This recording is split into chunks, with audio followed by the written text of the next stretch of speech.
ನಮಸ್ತೆ ಫ್ರೆಂಡ್ಸ್, ನಂದಿ ವ್ಲಾಗ್ಸ್ಗೆ ಸ್ವಾಗತ ಸುಸ್ವಾಗತ. ವಿಭುವನ ಸಂಕಷ್ಟ ಚತುರ್ಥಿ ಅಂದರೆ ಏನು? ಇದರಿಂದ ಲಾಭ ಏನು? ಜೂನು 3ನೇ ತಾರೀಕ ಅಥವಾ ಜೂನು 4ನೇ ತಾರೀಕ ಸಂಕಷ್ಟ ಚತುರ್ಥಿ, ಹಾಗೆ ಚಂದ್ರೋದಯ ಪೂಜಾ ವಿಧಾನ ಎಲ್ಲ ತಿಳಿಸ್ಕೊಡ್ತೀನಿ ಈ ವಿಡಿಯೋದಲ್ಲಿ. ಖಂಡಿತವಾಗ್ಲೂ ವಿಡಿಯೋನಂತೂ ಎಲ್ಲೂ ಸ್ಕಿಪ್ ಮಾಡದೆ ಪೂರ್ತಿಯಾಗಿ ನೋಡಿ. ವಿಭುವನ ಸಂಕಷ್ಟ ಚತುರ್ಥಿ 2026 ಜೂನ್ 3 ಅಥವಾ 4. ನಿಖರವಾದ ದಿನಾಂಕ, ಚಂದ್ರೋದಯ ಸಮಯ, ಪೂಜಾ ವಿಧಾನ ನೋಡೋಣ. ವಿಭುವನ ಸಂಕಷ್ಟ ಚತುರ್ಥಿಯು ಹಿಂದೂ ಸಂಪ್ರದಾಯದಲ್ಲಿ ಅತ್ಯಂತ ಪ್ರಮುಖ ಸಂಕಷ್ಟಿ ಚತುರ್ಥಿ ಆಚರಣೆಗಳಲ್ಲಿ ಒಂದು. ಈ ವಿಶೇಷ ಚತುರ್ಥಿಯು ಪ್ರತಿ 3 ವರ್ಷಗಳಿಗೊಮ್ಮೆ ಬರುತ್ತದೆ. ಇದು ಚಾಂದ್ರಮಾನ ಮಾಸದ ಅಧಿಕ ಮಾಸದ ಕೃಷ್ಣ ಪಕ್ಷದ ಸಮಯದಲ್ಲಿ ಬರುತ್ತದೆ. 3 ವರ್ಷಗಳಿಗೊಮ್ಮೆ ಬರುವ ಕಾರಣ ಈ ಸಂಕಷ್ಟಿ ಚತುರ್ಥಿಯ ವ್ರತ ಮತ್ತು ಪೂಜಾ ಫಲ ಕೂಡ ಹೆಚ್ಚು ಎಂದು ಸಹ ಹೇಳಲಾಗುತ್ತದೆ. ವಿಭುವನ ಸಂಕಷ್ಟ ಚತುರ್ಥಿ 2026 ದಿನಾಂಕ ಮತ್ತು ಸಮಯ ನೋಡೋದಾದರೆ, ಈ ವರ್ಷ ವಿಭುವನ ಸಂಕಷ್ಟ ಚತುರ್ಥಿಯ ನಿಖರವಾದ ದಿನಾಂಕ ಬಗ್ಗೆ ಭಕ್ತರಲ್ಲಿ ಕೆಲವು ಗೊಂದಲ ಮನೆ ಮಾಡಿರೋದಂತೂ ಖಂಡಿತ. ಏಕೆಂದರೆ ಚತುರ್ಥಿ ತಿಥಿ ಜೂನ್ 3 ಮತ್ತು ಜೂನ್ 4 ನಡುವೆ ಬಂದಿದೆ. ಪರಿಣಾಮವಾಗಿ ಅನೇಕ ಭಕ್ತರು ಉಪವಾಸ ವ್ರತ ಆಚರಿಸಲು, ಪೂಜಾ ವಿಧಿವಿಧಾನ ನೆರವೇರಿಸಲು ಸರಿಯಾದ ದಿನ ಯಾವುದು ಎನ್ನುವ ಅನಿಶ್ಚಿತತೆಯಲ್ಲಿದ್ದಾರೆ. 2026 ವಿಭುವನ ಸಂಕಷ್ಟ ಚತುರ್ಥಿಯು ಬುಧವಾರ ಅಂದರೆ ಜೂನ್ 3, 2026 ಬರುತ್ತದೆ.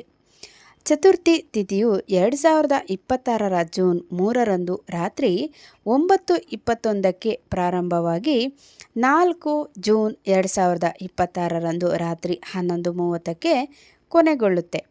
ಚಂದ್ರೋದಯ ಸಮಯ 2026 ಜೂನ್ 3 ಬಂದಿರೋದ್ರಿಂದ ನೀವೆಲ್ಲರೂ ಅಷ್ಟೇ 2026 ಜೂನ್ 3 ಆಚರಿಸ್ಬೇಕಾಗತ್ತೆ. ಎಲ್ಲ ಹಬ್ಬಗಳಲ್ಲೂ ಸೂರ್ಯೋದಯ ಅನ್ನೋದು ನಿಗದಿ ಅಂದರೆ ತಗೊಂಡ್ರೆ ನಾವು ಚಂದ್ರನ ದರ್ಶನ ಆದಮೇಲೆ ಸಂಕಷ್ಟಹಾರ ಚತುರ್ಥಿ ಮುಗಿಯುತ್ತೆ, ಹಾಗೆ ವ್ರತ ಕಂಪ್ಲೀಟ್ ಆಗುತ್ತೆ ಅನ್ನೋ ಲೆಕ್ಕಕ್ಕೆ ತೊಗೊಳೋದಾದರೆ ಚಂದ್ರೋದಯ ಆಗೋದು ಜೂನ್ 3ನೇ ತಾರೀಕು. ಆದ್ದರಿಂದ ಎಲ್ಲರೂ ಸಹ ಜೂನ್ 3ನೇ ತಾರೀಕು ಅಂದರೆ ನಾಳೆ ದಿವಸ ವಿಭುವನ ಸಂಕಷ್ಟಹಾರ ಚತುರ್ಥಿ ಮಾಡಬೇಕಾಗತ್ತೆ. ಇನ್ನು ಚಂದ್ರೋದಯ ಸಮಯ ಯಾವ ಟೈಮಲ್ಲಿ ಬಂದಿದೆ ಅಂದರೆ 2026 ಜೂನ್ 3 ರಾತ್ರಿ 9:54ಕ್ಕೆ ಇರುತ್ತದೆ. ಅಧಿಕ ಮಾಸವು 3 ವರ್ಷಗಳಿಗೊಮ್ಮೆ ಮಾತ್ರ ಬರುವುದರಿಂದ ಆ ಅವಧಿಯಲ್ಲಿ ವಿಭುವನ ಸಂಕಷ್ಟ ಚತುರ್ಥಿಯನ್ನು ಒಮ್ಮೆ ಮಾತ್ರ ಆಚರಿಸಲಾಗುತ್ತದೆ. ಇದು ಗಣೇಶನ ಭಕ್ತರಿಗೆ ಅಪರೂಪವಾದ ಮತ್ತು ಅತ್ಯಂತ ಮಹತ್ವದ ಸಂದರ್ಭ ಸಹ ಆಗಿದೆ. ಖಂಡಿತವಾಗ್ಲೂ ಸಹ ಇದು 32 ಸಂಕಷ್ಟಹಾರ ಚತುರ್ಥಿ ಮಾಡಿದಷ್ಟು ಪುಣ್ಯ ಅನ್ನೋದು ಬರುತ್ತೆ. ಯಾಕಂದರೆ ಅಧಿಕ ಮಾಸದಲ್ಲಿ ಬಂದಿರುವ ಸಂಕಷ್ಟಹಾರ ಚತುರ್ಥಿಯು ವಿಭುವನ ಸಂಕಷ್ಟ ಚತುರ್ಥಿ ಆಗಿರೋದ್ರಿಂದ 32 ಸಂಕಷ್ಟಹಾರ ಚತುರ್ಥಿ ಮಾಡಿದಷ್ಟು ಲಾಭ ಅನ್ನೋದು ಖಂಡಿತ ಸಿಗುತ್ತೆ. ಖಂಡಿತವಾಗೂ ಎಲ್ಲರೂ ಮಾಡಿ. ವಿಭುವನ ಸಂಕಷ್ಟ ಚತುರ್ಥಿ 2026 ಶುಭ ಮುಹೂರ್ತ ವ್ರತ ಆರಂಭ ಜೂನ್ 3, 2026 ಸೂರ್ಯೋದಯ. ಚತುರ್ಥಿ ತಿಥಿ ಆರಂಭ ಜೂನ್ 3 ರಾತ್ರಿ 9:21 ಚತುರ್ಥಿ ತಿಥಿ ಕೊನೆ ಬಂದು 4 ಜೂನ್ ರಾತ್ರಿ 11:30. ಹಾಗೆ ಚಂದ್ರೋದಯ 3 ಜೂನ್ ರಾತ್ರಿ 9:54ಕ್ಕೆ ವ್ರತ ಕೊನೆಗೊಳ್ಳುವುದು. ಇನ್ನು ಜೂನ್ 2026 ಸಂಕಷ್ಟ ಚತುರ್ಥಿ ಮಹತ್ವ ಏನು ಅಂತ ನೋಡೋದಾದರೆ, ಈ ದಿನವು ವಿಘ್ನ ನಿವಾರಕ ಮತ್ತು ಬುದ್ಧಿವಂತಿಕೆ, ಯಶಸ್ಸು ಮತ್ತು ಸಮೃದ್ಧಿಗೆ ಸಂಬಂಧಿಸಿದ ದೇವತೆಯಾದ ಗಣೇಶನ ಆರಾಧನೆಗೆ ಸಮರ್ಪಿತವಾಗಿದೆ. ಈ ದಿನ ಭಕ್ತರು ಕಟ್ಟುನಿಟ್ಟಿನ ಉಪವಾಸವನ್ನು ಆಚರಿಸುತ್ತಾರೆ.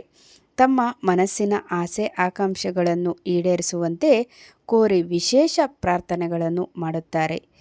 ಹಿಂದೂ ನಂಬಿಕೆಗಳ ಪ್ರಕಾರ ಈ ದಿನದಂದು ಗಣಪತಿಯನ್ನು ಪೂಜಿಸುವುದರಿಂದ ಕಷ್ಟಗಳು ದೂರ ಸಹ ಆಗುತ್ತೆ, ಮನಸ್ಸಿಗೆ ಶಾಂತಿ ಸಿಗುತ್ತೆ, ಸಂತೋಷ ಮತ್ತು ಸಮೃದ್ಧಿ ಹಾದಿ ಸುಗಮವಾಗಿ ಇರುತ್ತದೆ.